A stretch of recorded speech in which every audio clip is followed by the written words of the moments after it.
भारताच्या वैभवशाली स्थापत्यकलेची साक्ष देणारी प्राचीन काळातील काही मंदिरं म्हणजे जणू काळ्या पाषाणात कोरलेल्या कविताच.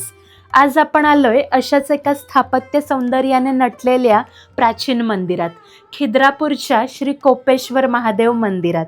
नमस्कार, मी स्नेहा प्रवास या आपल्या यूट्यूब चॅनलवर तुम्हा सर्वांचे पुन्हा एकदा मनापासून स्वागत आहे.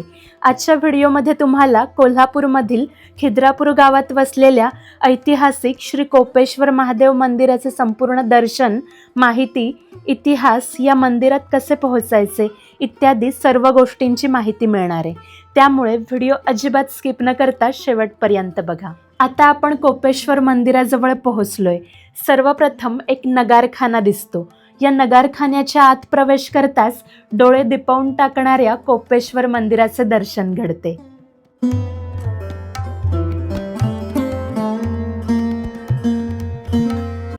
नगारखान्यातून बाहेर येताच समोर उभं असलेलं मंदिराचं भव्य रूप आणि अप्रतिम सौंदर्य पाहून मी काही क्षण थक्कच झाले. या मंदिराचं मुख्य आकर्षण म्हणजे डोळे दिपवून टाकणारा असा भव्य दिव्य स्वर्गमंडप. या खुल्या स्वर्गमंडपानंतर आच्छादित मंडप, अंतराळ आणि गर्भगृह अशी कोपेश्वर मंदिराची सुंदर आणि वैशिष्ट्यपूर्ण रचना आहे. 48 सुबक कोरीव खांबांवर तोललेला हा भव्य दिव्य असा स्वर्गमंडप. या मंडपाला स्वर्गमंडप असं का म्हटलं जातं त्याचं कारणही तितकंच सुंदर. कारण आपण पाहू शकता की हा मंडप आकाशाकडे खुला आहे. इथल्या रंगशिळेवर मध्यभागी उभं राहून वर पाहिलं की थेट आकाशाचं म्हणजे जणू स्वर्गाचंच दर्शन घडतं. भगवान शंकराने सतीशी केलेला विवाह सतीचे वडील दक्षराजाला रुचला नव्हता. त्यामुळे त्यांनी आयोजित केलेल्या यज्ञाला शंकराला मुद्दाम आमंत्रण दिलं नव्हतं. मात्र सती वडिलांच्या यज्ञाला गेली.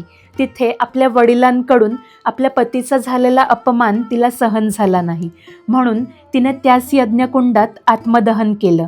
या घटनेने शंकर प्रचंड कोपले आणि त्यांनी आपला रौद्रगण वीरभद्राला दक्षराजाचा शिरच्छेद करण्यास सांगितला. शंकराचा राग शांत करण्यासाठी भगवान विष्णूंनी त्यांना कृष्णेच्या तीरावर वसलेल्या या ठिकाणी आणलं, अशी आख्यायिका आहे. शंकराच्या याच कोपामुळे या ठिकाणी विराजमान असलेल्या शिवलिंगाला कोपेश्वर हे नाव प्राप्त झाले. तर क्रोधित महादेवांना शांत करणारे भगवान विष्णू कोपेश्वराच्या समोर असलेल्या धोपेश्वर लिंगाच्या रूपात या ठिकाणी विराजमान झालेले आहेत. त्यामुळे आपण पाहू शकतो गाभाऱ्यात एकाच ठिकाणी भगवान शिव आणि विष्णू असे दोन लिंगांच्या रूपात विराजमान असलेले हे दुर्मिळ आणि अद्भुत असे मंदिर आहे. संपूर्ण मंदिरात एकूण 108 सुंदर नक्षीकाम केलेले खांब आहेत.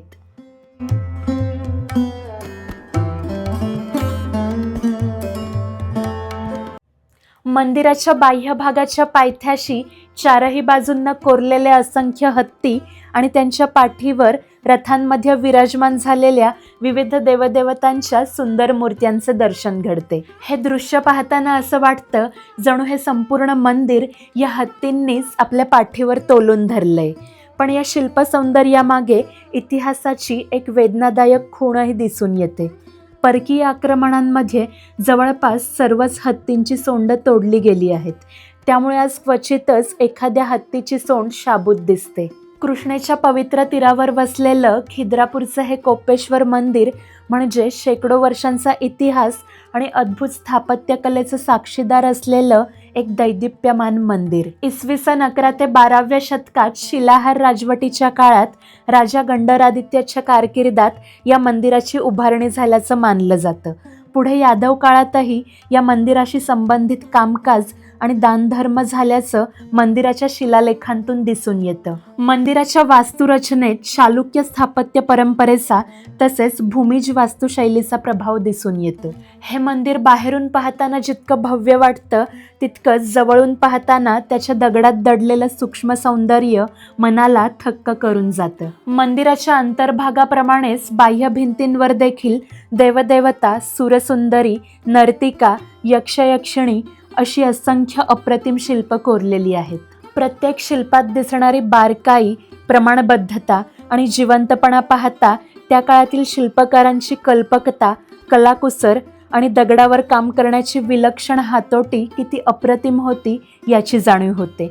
हे मंदिर खरंच काळाच्या पलीकडचे असंच वाटतं. भारत सरकारच्या पुरातत्व विभागाने कोपेश्वर मंदिराला 2 जानेवारी 1954 रोजी महाराष्ट्रातील राष्ट्रीय संरक्षित स्मारक म्हणून घोषित केलं आहे. या मंदिराचं आणखीन एक वैशिष्ट्य म्हणजे इतर शिवमंदिराप्रमाणे या मंदिरात नंदी नाहीये. परकीय आक्रमणांमुळे या नंदीचं स्थलांतर झालंय असं मानलं जातं. हा नंदी खिद्रापूरपासून 12 किलोमीटर दूर कर्नाटकातील यडूर या गावी आहे. तिथे फक्त नंदीचे स्वतंत्र मंदिर आहे. कोपेश्वर मंदिर बारकाईने आणि निवांतपणे पाहायचं असेल तर सकाळी 7 ते 8 वाजताच्या दरम्यान इथे यावं असं मी तुम्हाला सुचवेल, कारण इतर वेळी इथे बरीच गर्दी असते. त्यामुळे मंदिराचे स्थापत्य, शिल्प आणि बारकावे निवांतपणे पाहता येत नाहीत. आम्ही सकाळी 11च्या सुमारास इथे आलो होतो, तेव्हाही बरीच गर्दी होती. मंदिर दररोज सकाळी 6 ते रात्री 8 वाजेपर्यंत दर्शनासाठी खुले असते.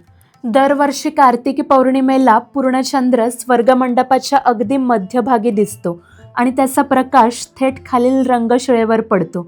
असा योग वर्षातून फक्त एकदाच कार्तिकी पौर्णिमेला येतो. कोल्हापूर महालक्ष्मी मंदिरापासून खिद्रापूरचं हे कोपेश्वर मंदिर 60 किलोमीटर अंतरावर आहे. बाय रोड 1.5 तासात तुम्ही कोपेश्वर मंदिराजवळ पोहोचू शकता.